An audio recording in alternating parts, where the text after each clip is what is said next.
ओम नमः शिवाय। जय महाकाल। दोस्तों गंगा दशहरा का त्योहार सबसे महत्वपूर्ण माना जाता है।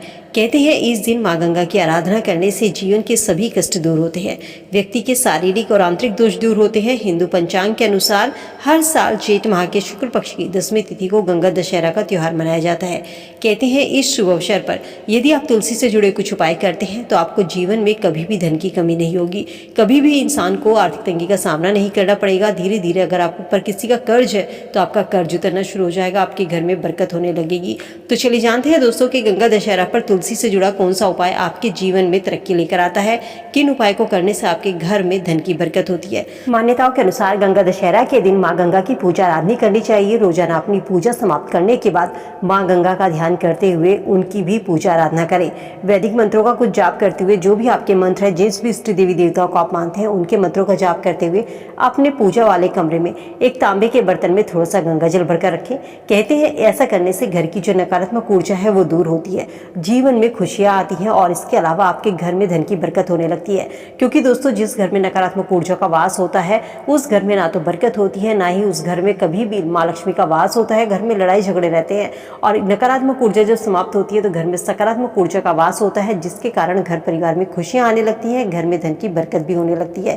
कहते हैं गंगा दशहरा के दिन सुबह पवित्र नदियों में स्नान करना, दान करना सबसे शुभ माना जाता है। लेकिन यदि आप किसी नदी में स्नान नहीं कर पा रहे हैं, गंगा जी में डुबकी लगाने नहीं जा पा रहे हैं, तो अपने घर पर ही नहाने वाले पानी में थोड़ा सा गंगा जल मिलाकर वहां पर स्नान कीजिए। ऐसा करने से व्यक्ति के सभी पाप दूर होते हैं, साथ ही व्यक्ति को मोक्ष की प्राप्ति होती है, रोग दोष से छुटकारा मिलता है।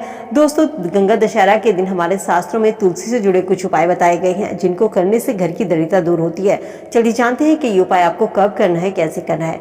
दोस्तों गंगा दशहरा वाले दिन आपको सुबह उठकर अपने पानी में थोड़ा सा गंगा जल डालकर सुबह स्नान करें।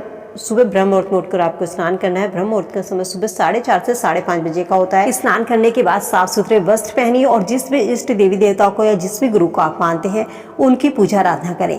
फिर घर के जो पूर्व दिशा है वहां पर एक तांबे के बर्तन में थोड़ा सा गंगा जल भरकर रखें, साथ ही उसमें तुलसी दल जरूर रखें। कहते हैं ऐसा करने से आपकी कुंडली में यदि सूर्य ग्रह कमजोर है तो आपका सूर्य मजबूत बनता है, आपके घर की दरिद्रता दूर होती है। लेकिन ऐसा करते समय आपको माँ गंगा का जरूर ध्यान रखना है, क्योंकि गंगा दशहरा के दिन माँ गंगा की आराधना की जाती है।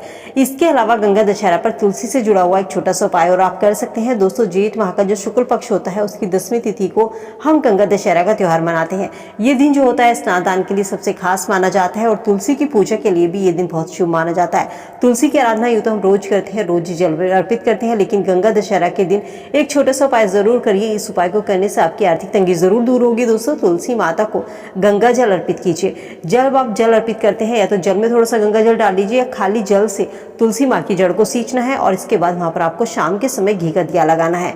ऐसा करने से तुलसी के साथ ही आपको उच्चारण करना है मंत्रों का, ओम महाप्रसाद जननी सर्व सौभाग्यवर्धिनी आदि व्याधि हरा नित्य तुलसी त्वयं नमस्तुते या ओम सुभद्राय नमः। इस मंत्र का जाप करने से आपके घर में जो लड़ाई झगड़ा होता है, कलह कलेश होता है, वो दूर होगा। आपके घर में माँ लक्ष्मी का स्थायी वास होगा।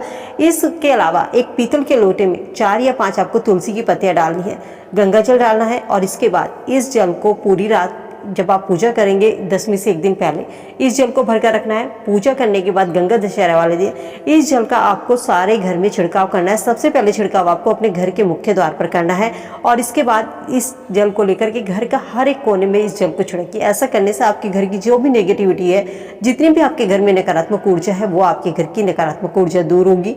हर साल जेठ माह के शुक्ल पक्ष की 10वीं तिथि को गंगा दशहरा का त्योहार मनाया जाता है। इस बार ये जो त्योहार है ये 16 जून का पड़ रहा है। गंगा स्नान के दौरान दान करना सबसे अधिक मात्रा माना जाता है। कुछ चीजों का दान इंसान को बुरे कर्मों से मुक्ति दिलाता है। कहते हैं भाग्य में वृद्धि होती है, पितरों को मोक्ष की प्राप्ति होती है। तो चलिए ये भी जान लेते हैं कि किन चीजों का दान गंगा दशहरा पर करना बहुत ही शुभ माना जाता है। दोस्तों जो भी आप दान करें उसे छुपा कर कीजिए। कभी किसी को दान अगर आप करते हैं तो गुप्त दान हमेशा सबसे अच्छा माना जाता है। इसके अलावा कुछ चीजें ऐसी होती हैं जो हम किसी को छिपा कर नहीं भी कर सकते, उन चीजों का भी आप दान कर सकते हैं। इस महीने में जो भी चीज़ें गर्मी से राहत दिलाती हैं, क्योंकि जेठ के माह में सबसे ज़्यादा गर्मी पड़ती है, इस महीने में जो भी चीज़ें आपको गर्मी से राहत दिलाती हैं जैसे कि गमछा है, जूता है, चप्पल है, छाता है, पंखा है, इन चीज़ों का दान करना सबसे शुभ माना जाता है। मटके का दान, शरबत से भरा हुआ मटका एक मटका पानी का लीजिए, इसमें शरबत घोल करके किसी ब्राह्मण को दान कर दीजिए। ये दान आपका पुण्य दिलाता है, आपको मोक्ष की प्राप्ति दिलाता है।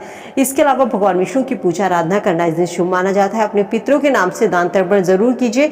इस दिन कुछ लोग व्रत करके रखते हैं, लेकिन वे जल का त्याग करते हैं, यानी कि निर्जला व्रत भी कुछ लोग इस दिन रखते हैं। निर्जला एकादशी को तो निर्जला एकादशी का व्रत रखा ही जाता है, लेकिन कुछ लोग गंगा दशहरा के दिन भी निर्जला व्रत रखते हैं। इस दिन जल का जो बर्तन होता है, जल का जो घड़ा होता है, उसका दान सबसे महत्वपूर्ण माना जाता है। किसी भी मंदिर में किसी जरूरतमंद को आप केले का, नारियल का, सुपारी का, जो मौसमी फल होते हैं, खरबूजा है, आम है, इन चीज़ों का दान, हाथ का पंखा, इन चीज़ों का दान सबसे बड़ा दान माना जाता है। इन चीज़ों पर दान जरूर करें। इसके अलावा गंगा दशहरा पर हमें क्या करना चाहिए, क्या नहीं करना चाहिए, इस चीज़ का भी जरूर ध्यान रखें। कभी किसी को अपशब्द ना कहें, कभी किसी का बुरा ना सोचे, किसी के प्रति मन में बुरा ख्याल ना लाए। आपके द्वार पर कोई भिक्षुक आता है तो उसे खाली हाथ ना लौटाए। इसके अलावा गंगा दशहरा पर सत्तू का दान, पानीदार फलों का दान भी शुभ माना जाता है। सत्तू का दान की वस्तुओं में गुड़ रखना सबसे शुभ होता है। इन चीज़ों का दान दोस्तों आपको बहुत ही पुण्य दिलाएगा, बहुत ही शुभ काम ये होता है। इन चीज़ों का दान करने से व्यक्ति को करोड़ों गुना फल की प्राप्ति होती है। गंगा दशहरे पे जो चीज़ें शरीर को ठंडक प्रदान करती है, उन चीज़ों का दान किसी ब्राह्मण को कर सकते हैं, जैसे कि सूती वस्त्र है, धोती है, गमछा है। इसके अलावा कुछ दक्षिणा भी आप गरीब जो लोग हैं, जरूरतमंद लोग हैं, उनको आप इन चीज़ों का दान कर सकते हैं। दोस्तों ये जो दान होता है, कहते हैं जो हम जिन चीज़ों का भी हम दान करते हैं, वही चीज़ें हमारे पास लौट कर आती हैं। दान करना सबसे अच्छा माना जाता है, चाहे आप पूजा पाठ करें या ना करें, लेकिन कभी किसी को खाली हाथ ना लौटाएं। हमेशा गरीबों की, जरूरतमंदों लोगों की मदद जरूर कीजिए, दान कीजिए। इन चीज़ों को करने से आपके घर में जो पितृदोष है वो भी समाप्त होता है। आपके घर में अन्न धन की बरकत होने लगती है। पितरों के आशीर्वाद से धीरे धीरे आपसे जो कर्ज चढ़ा हुआ है वो कर्ज उतरना शुरू हो जाता है।